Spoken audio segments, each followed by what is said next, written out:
want to be respectful of everybody involved. I feel like things had run their course with Coach Cassidy, who did a really nice job there.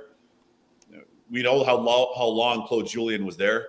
And he did an amazing job, clearly winning as coach in their franchise history. Yeah. Coach Cassidy came in there. He did a really nice job. He brought in a lot of those young players. He had a lot of those young guys in Providence. He brought a lot of those young guys in. They played a little more of an offensive game. But it had just run its course in the dressing room from just speaking to different people, different players, different people there. It had just run its course, and it started grating on them a little bit. And like anything, every coach, no matter how great or how whatever they are, they have a shelf life. And there were just enough influential players in that group that were essentially saying, hey, at this point, we'd rather it be somebody else. And obviously the Patrice Bergeron thing is huge because he's been so essential to that franchise. And I'm not saying for sure. I'm just saying I'm not sure if Coach Cassidy was in place that Patrice Bergeron was coming back. And there's still no guarantee with him not in place that he's coming back. Yeah. But I just know from enough people there that it just got to the point to where guys were just kind of over it. And now he's a really good coach, so he's going to get an opportunity elsewhere. But guys are just it started grating on guys a little bit too much. That makes a lot more sense because I'm going to read something. And you may know this, but I don't know if a lot of people know this, and I want to get this out there. I saw this tweet. The NHL has been around for 104 years, right? Yep. Massive history. 387 different head coaches throughout NHL history.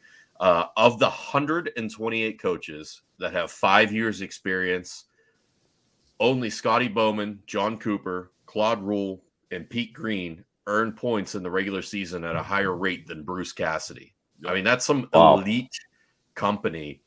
And it's a head scratcher when you see that pop up in the Twitterverse that Bruce Cassidy is out.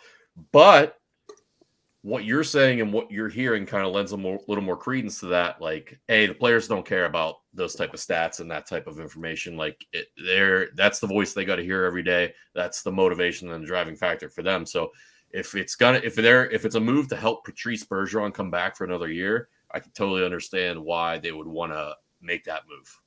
And also keep an eye on David Krejci too. Now, how does that impact things? Also, you heard some of the rumors about Pastrnak not necessarily. It was reported that he didn't want to necessarily resign there. Now, his agent came out and refuted that and said that they're going to have conversation with Donnie Sweeney and they're going to explore an extension. But all things being equal, and this isn't only one thing that applies to Coach Cassidy or any one individual coach. This is for any coach at any level, but especially we can speak to our sport. At the end of the day, man, this is a partnership. And you need the players to be juiced to come to the rink every day. They got to be juiced to come to practice. They got to be juiced to be excited to be in the building. And if and when for any coach that's not the case, then look out because you need your players to perform. Yeah. It's a different time, man. It's not me coming into the league in the mid-90s. Like, this is a different time. And the coaches that have that feel and those relationships with today's player, they're the ones that are able to squeeze the most out of the sponge. Yeah, no, it's well said. And I think that's part of it too. Like, and I don't know, I mean, you probably have your own feelings on it, but like when we hear in sports, like a coach, it's run its course, a new voice. We hear those things said a lot. Like, what does that mean? And in my understanding, or like the way I took it as a player inside the room, it's like, the margins in the NHL are like razor thin, right? Yeah. So you have to like squeeze your guys, get everything you can out of your guys. And, up to this point, let's use a team like Boston, for example. They haven't won a cup. They haven't won a cup since 2011. Right. So have they had success under Cassidy? Absolutely.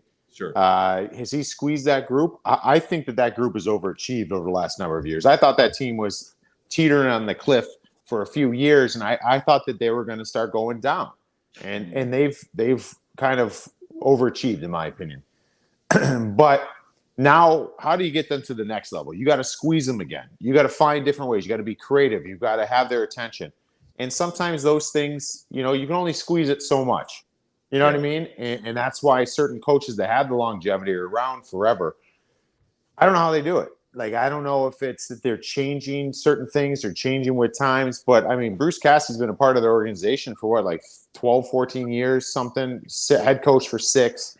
Maybe like you said, it's just run its course, because now it's like, if you can't get more out of the group, we've already seen what you can get out of the group, and it's just not there yet to go over the top, right? So now when you start bringing in some of maybe the relational things on the side, it's probably just time, and it's at a pivotal time for this team, man.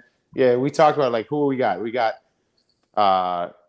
Chucky Brightlights, who's out 6 months. We got Marchand out for 5. Was he 5 months? 5 months with his double hips, right? Yeah. You've got Patrice Bergeron, who's in that arm cast for 3 months, but then there's the future of him that has to be decided. And there's Mike Riley. I mean, there's other players in there, but they're dinged. They're dinged up, man. And so I think this summer and this next season is going to be a huge season in Boston. I don't know which way it's going to go. What do you think? What do they do? Because that's all part of it too. It's like, you have these guys out till December. You cannot just go out there in free agency and buy up players to fulfill that first 3 months of the season, because when those guys are healthy, you need to be able to activate them off the injured list, right? And if you've replaced them, now your salary cap's all screwed. Like, you know what I mean? Like, it's not easy. It's like you're almost going to have to find a coach and just deal with it and try to do your best to stay afloat until these guys come back, and then hope that you're able to kind of put something together to make the playoffs.